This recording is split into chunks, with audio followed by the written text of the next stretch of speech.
I'd say this is kind of a low point for David.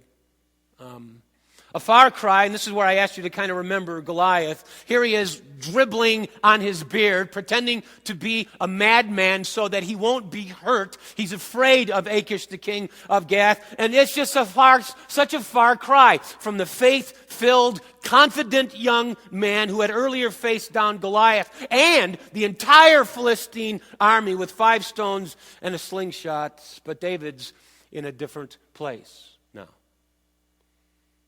And I wonder if any of you know the feeling.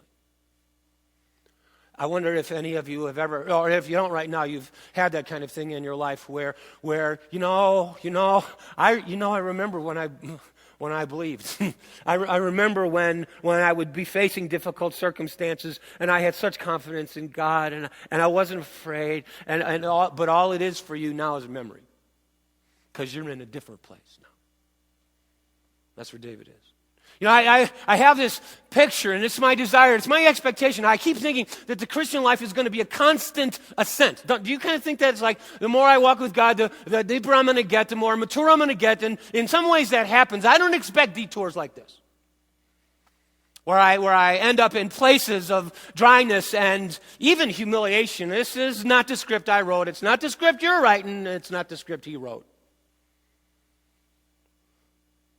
Chapter 22, verse 1. So David departed from there and escaped to the cave of Adullam. But he wasn't alone, which I guess on one hand is good, but if you find out who came, it's maybe not so good. He wasn't alone, says, for when his brothers and all his father's household heard of it, they all went down there after him, which on the, again, surface sounds like a really nice thing. They heard David was in trouble. Oh, let's go help David. That's not what's going on here. I mean, if you know the whole rest of the story, especially David and his relationship with his oldest brother and some of his older brothers as well, when they were passed by and he was anointed as king, the fact is this, that David's family is running for their lives too. Because if David's in trouble, the whole family's in trouble. And they're probably, as they come and meet with David, blaming David for their trouble. Then look at this in verse 2 of chapter 22. It says this, that everyone who was in distress and everyone who was in debt and everyone who was discontented gathered to him. Stop right there. I'm a pastor of a church, and I think of, the kind of ministry I want to have and the kind of people we want to have. And here's who David gets to start his, whatever this is going to be. Everyone who's in distress and everyone who's in debt and everyone who's discontent. That's what I want. That's what he got. About 400 men who would become known one day as the mighty men of valor, but they didn't start that way. In debt, in distress, discontent, which actually is a fabulous picture of the kingdom of God and the Beatitudes, because Jesus' first words out of his mouth, picture this, picture this, picture this. I know I'm going to jerk you around here in terms of how you're thinking here. Matthew chapter 5, the ministry of Jesus has just begun. In Matthew 4, verse 12, it says that when John was taken into custody, it was like a divine starter gun of history went off, and Jesus began to proclaim the kingdom of heaven is within your reach. And he called his disciples to himself. I'm giving you Matthew 4 and just a kind of quick flyover here. And then he began to proclaim the kingdom of heaven is within your reach and also demonstrate the power of the kingdom as well. And the result of that was multitudes began to come. And everyone who came who was sick and afflicted, he healed them all, and news about him spread everywhere. And the disciples are pretty pumped because, wow, we're part of the first church of what's happening now. This is really an amazing thing. And as he sees the multitude, he says in Matthew 5, verse 1, it says in Matthew that he withdrew in Matthew 5, verse 1, went up to the mountain with his disciples and said in effect, basically this, I got some good news and some bad news. The good news is this, all that power is real.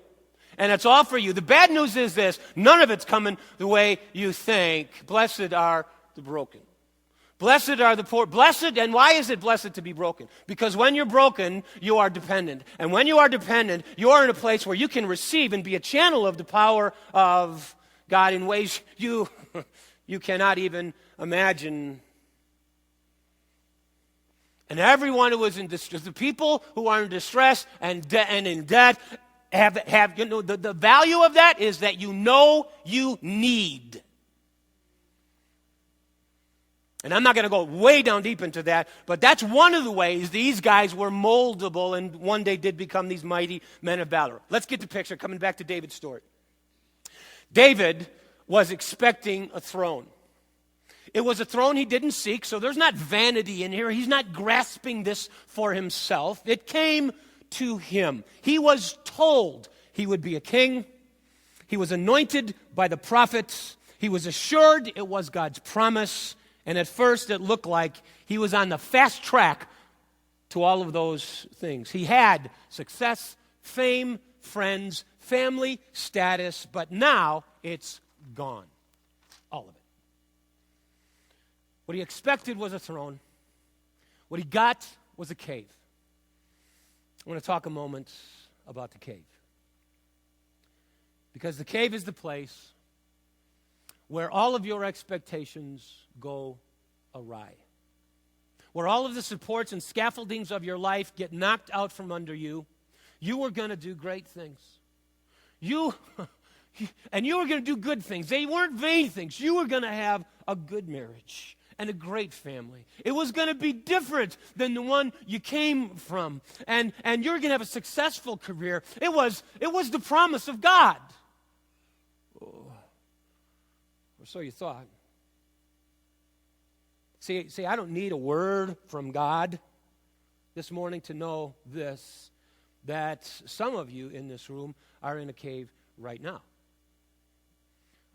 Now, some of you aren't, but that's okay, because you will be.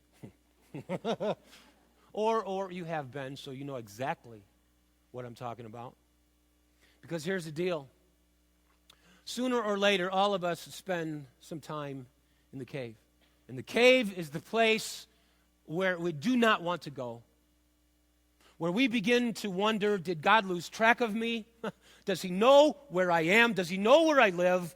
The cave is the place where we begin to wonder, will I ever be any other place again but the cave? It feels like our permanent address. Did God forget his promises?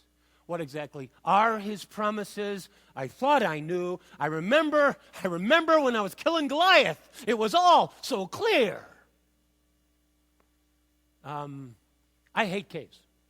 Just, and by the way, permission granted to hate caves. Go ahead and hate them. Caves are horrible. They are dark and cold, smelly and harsh, but here's the deal about caves. Whether we like it or not, whether we understand it or not, God does some of his best work in caves. Some of the best work he does at molding and shaping the human heart happens in caves, because sometimes it's not till all the props and securities and scaffoldings of our life that we work very hard to erect. And it's not a bad thing that you're doing it, but it's not until all those things begin to get stripped away that we find out that God's enough, because now God's all you got. And until you were in the cave, that was just a cliche.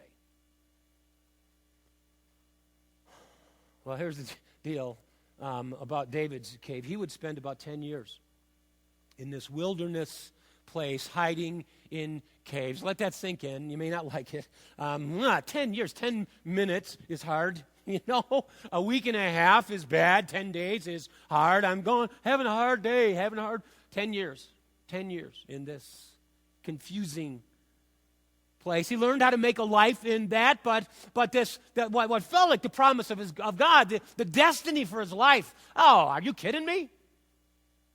King, give me a break. I don't even like thinking about the day Samuel came into our town and anointed me with oil and told me I had promise.